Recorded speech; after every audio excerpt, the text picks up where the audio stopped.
இந்த ஏக்கத்துடைய கொள்கைகள், தமிழர்களுடைய ரத்தத்தில் கலந்திருக்கக்கூடிய கொள்கைகள், கடைசி தமிழர்களை மூச்சு இருக்கும் வரை, அவர் உயிரில் சுயமரியாதை உணர்வு இருக்கும் வரை, எப்பேற்பட்ட எதிரிகள் வந்தாலும் இந்த இனம் சளைக்காமல் போராடும். சிலர் திமுகவை பிடிக்காதுன்னு சொல்லுவாங்க. அதுக்கு பொருள், ஒடுக்கப்பட்ட விட்டு குழந்தைகள் படிக்கிறது பிடிக்காது. இந்த இனத்திலிருந்து படிச்சு முன்னேறி IAS IPS வர்றது பிடிக்காது.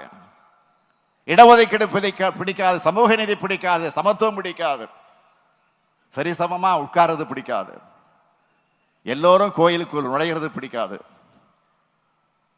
அனைத்து சாதிகளும் அர்ச்சகர் ஆகிறது பிடிக்காது, ஒற்றுமையா இருக்கிறது பிடிக்காது, தமிழ் பிடிக்காது, தமிழர்கள் பிடிக்காது, நாம தலை நிமிர்ந்து நடக்கிறது பிடிக்காது.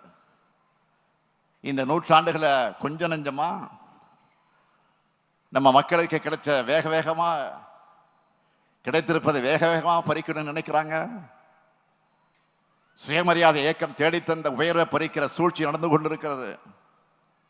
அறிவியலை பின்னுக்கு தள்ளி பிற்போக்குத்தனங்களையும் ஆதிக்கத்தையும் மீண்டும் நிலைநிறுத்துவதற்கான சூழ்ச்சி நடந்து கொண்டிருக்கிறது. தமிழ்நாட்டை மட்டுமல்ல, இந்திய நாட்டையே ஒரு நூற்றாண்டுக்கு பின்னோக்கி எடுத்து செல்ல நுணுக்கமாகவும் தீவிரமாகவும் முயற்சி நடந்து கொண்டிருக்கிறது. இதையெல்லாம் தடுத்து நிறுத்துகிற அரண் தான் திராவிட மாடல்.